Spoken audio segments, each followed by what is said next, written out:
Listen, you totally messed my set up, so I'm going to do my best here, people. Brilliant, absolutely brilliant. I've written something called Remembrance to continue what Erin was saying on the 8th of April, which is today. Otto and Elise Hampel were executed by the Nazis. I'm not going to go into any more than that because this poem will explain everything. It's called Remembrance. It's a performance poetry. Elise, Elise, where are you? Oh my God, my head is banging. Why is it so dark and cold here? Elise, tell me you're near. I'm here, my love, but I can't see you. Will you please appear? I beg you to find me, dear. Keep talking, Elise. I will follow your voice. Ah, there you are. Feels like an age since we've held each other. But something feels off.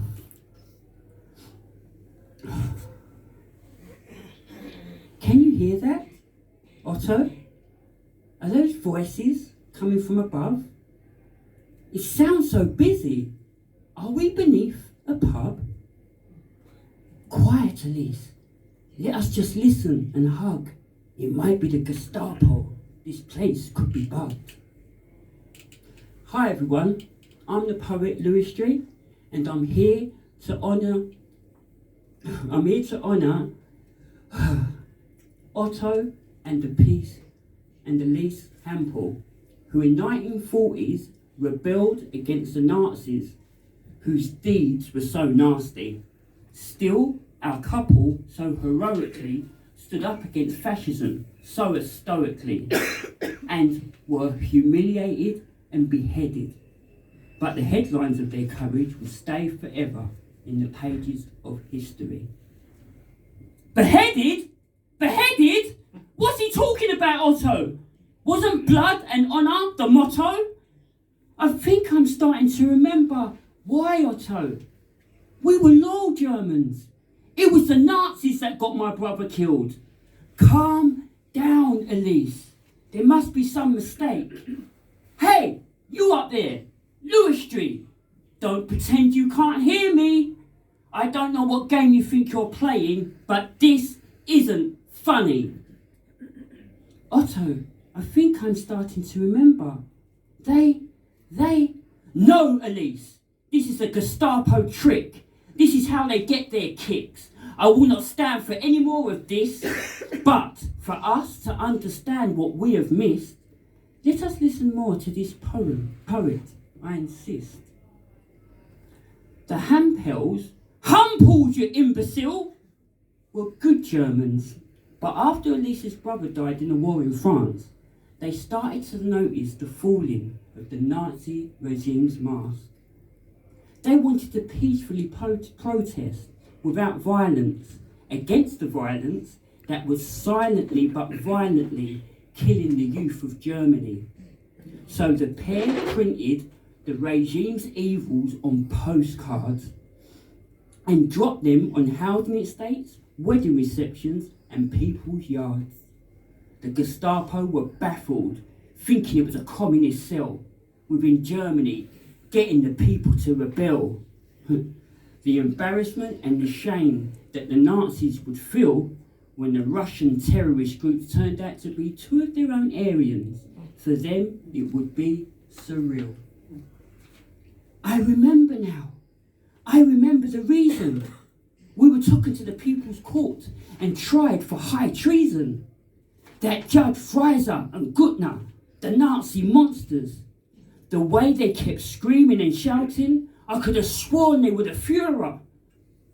Elise, let us forget about these things. Forget about these things?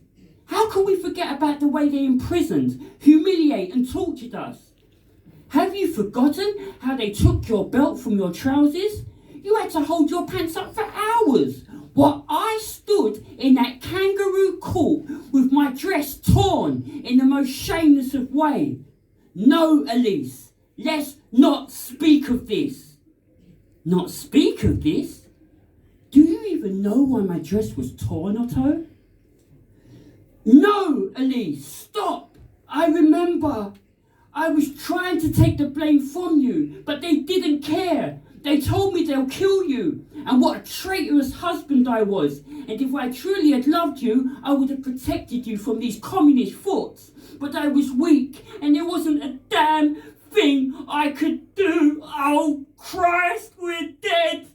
They killed me, and it seems they got you too. But their postcards had a profound effect. As the siblings Hans and Sophie Scroll and Kurt Huber may have heard or even seen these postcards, because they resisted in pretty much the same way, and they were arrested, and you know what happens when the Nazis take you away. So others persisted, Otto? More Germans resisted in stopping Hitler and the SS? Do you think they had any success? I'm not sure, Elise, but this poet Lewistry seems to have all the answers. So let us allow him to finish his biography of what seems to be our story. In Berlin, where the couple lived, there is a plaque paying tribute to the inspiration they gave to the people of Germany who didn't want war but instead fought for peace and harmony. And do you know how they got caught? Well, there is a written account. A 65-year-old woman named Gertrude